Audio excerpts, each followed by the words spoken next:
Hello everyone, this is Somansh Arora and welcome to our chapter 2 where we learn what are Linux file systems. To start with, we'll start off with what exactly is a file system. So remember when old people used to keep their thousands of files in file drawers?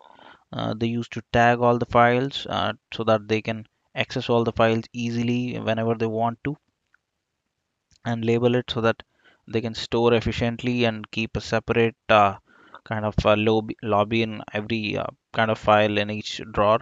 So similar thing happens in computer. A file system is what we use to keep all our computer files to efficiently store, manage, and access as soon as we want to. So it's a very similar kind of thing, and the file drawers are the best analogy to it. So the computer file systems keep tracks of all the files using a very unique ID that is given to each and every file that is called inode. So inode, you'll find every file has an inode number associated to it in a particular file system. So what happens is when a user tries to access any file or edit a file or any fetch or seek any data from a storage device, generally it asks runs the functions in the file system, and the file system then accesses the kernel drivers to actually get in touch with the hardware. So we'll I hope you know what basically a file system here is. We'll discussing a little more about it in the moving on in this video. So the popular file systems on Linux are ext234, and the latest one is XFS. We also have JFS, btrfs. On AX it is JFS2 right now. ext2 and 3 are obsolete, so they're not being used anymore. ext4 and xfs are the most used file system on Linux. So to get into a little dig deeper into it, I have an example for you. So let's say we have an hard disk over here.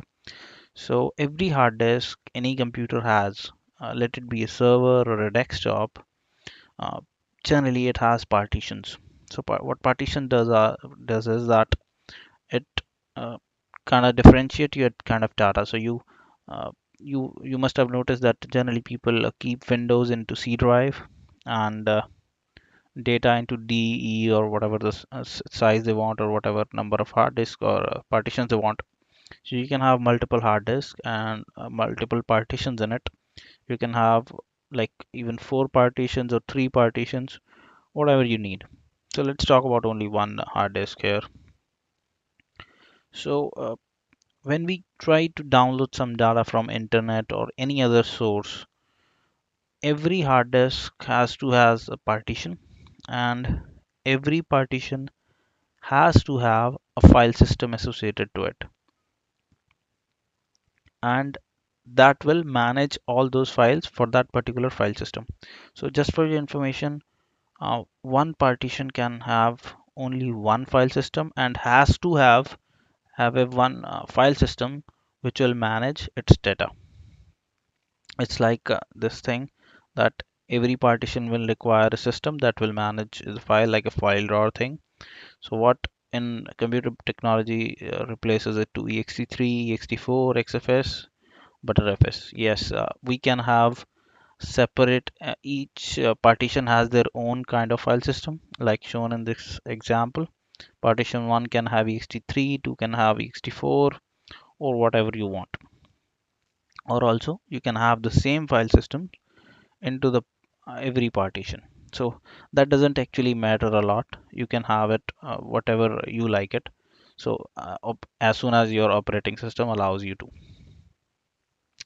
So we'll be talking about single partition here just to get you into more into file system, how actually things work and what functions, how a file system functions. So I'll just zoom this partition number 3 right now here, and as soon as we format this partition into XFS, I'll also tell you the command further going in this video how to do this. So as soon as we on a raw partition we format with XFS file system or any other file system, what it does is it separates the whole partition into blocks. And whenever you download some data from internet or you plug a pen drive or anywhere, it could be any source, it fills up those blocks and stores such some information in the file system metadata. The information that it stores is inode to every single file. What are the permissions, ownership, file type? We'll see in next slide what are the many file types. It will store timestamp. It will store what size it is, so that it will help how long and how much data blocks does a file require. So a file can be a very big file that may require many data blocks, and a file could be a small file that could be even less than one block size. So the last information that generally uh, file system metadata has is path to the data blocks. So it has all the pointers toward on which block of the hard disk or the storage device the data is actually residing. So what happens when, let's say we have downloaded here 100 files, and I'll just need to tell you some important things before we go ahead. So a file system generally contains four blocks. There's a boot block, there's a super block, which is actual metadata about the file system, the inode blocks, and the data blocks where actual data exists. So here is the hierarchy how it happens. Generally a directories metadata is like these are the files in it, like foo has 123 inode, bar has 456 inode. So inode 123 will have owner, group id, permissions, whether it's a file type, file directory type, what are the data blocks, and all the information that we discussed earlier in the previous slide. So the type of files that we discussed like a minute back, it could be a regular file, it could be a directory file, it could be a link like a shortcut. There are special files, socket files, piped files, and block files. Block files are generally the device files, and there is a whole hierarchy about it. We'll be discussing this hierarchy like 5 minutes onto this video, so keep on with us. So moving ahead, with the data being put on our file system. So let's say in this example we have 100 files coming onto our file system and blocking around 100 maybe 500 blocks in the partition. Let's say we delete 10 files, so it could be residing anywhere in the file system, so it will be responsibility of the file system to remove all those pointers and clear all those inode numbers that were reserved by those 10 files.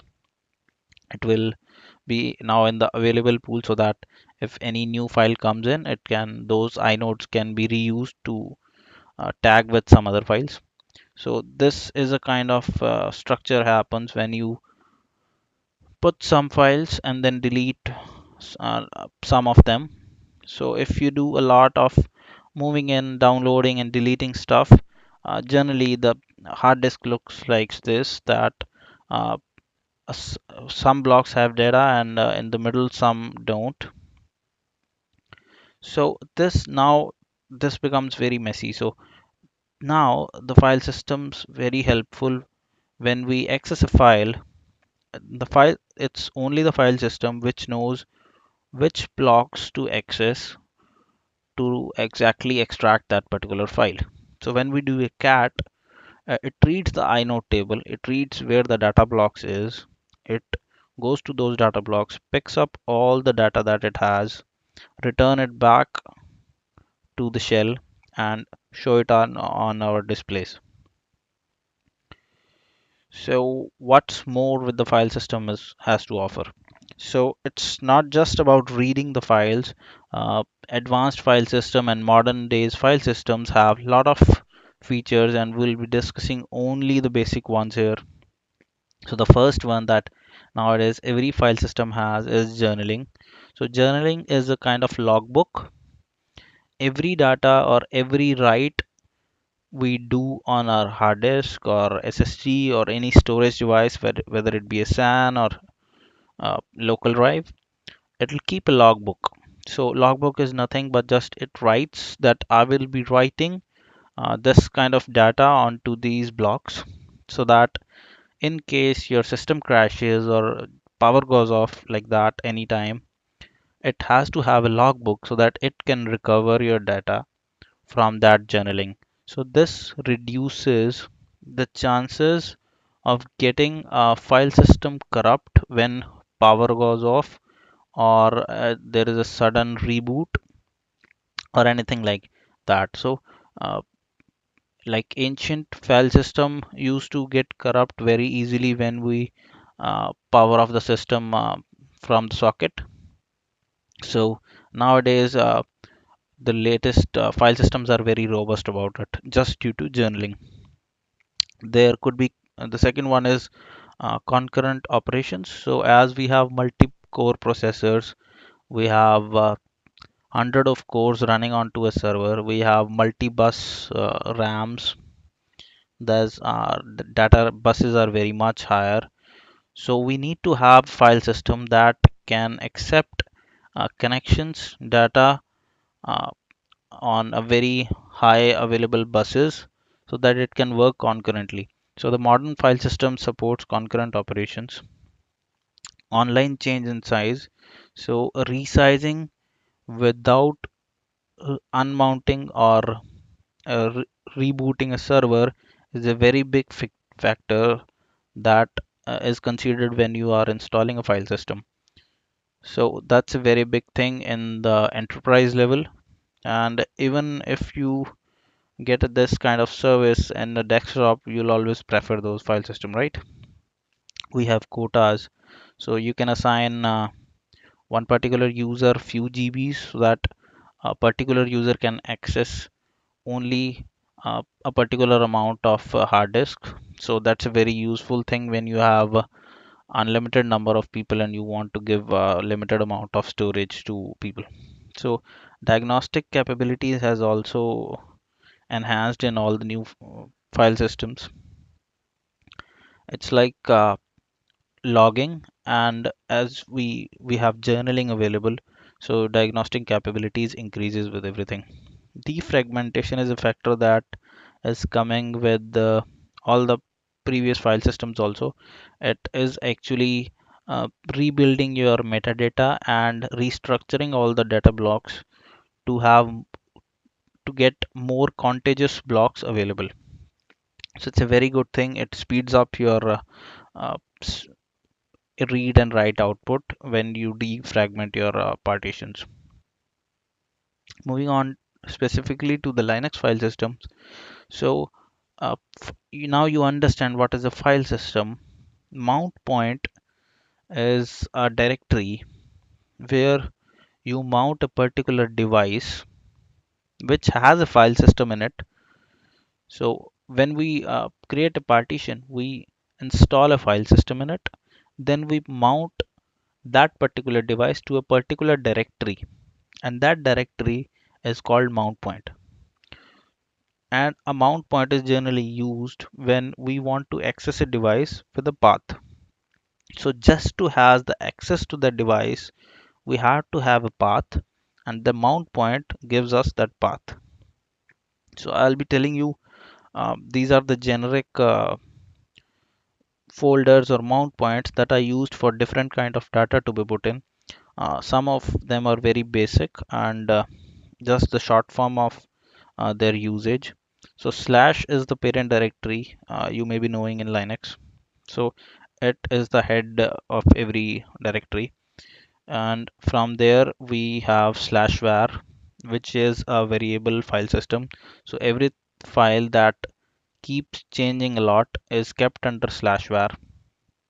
Then we have slash usr all the user files, user binaries, user softwares are kept in /usr. /temp is the all the temporary files. This can be used by any user, so any user can keep their stuff in /temp.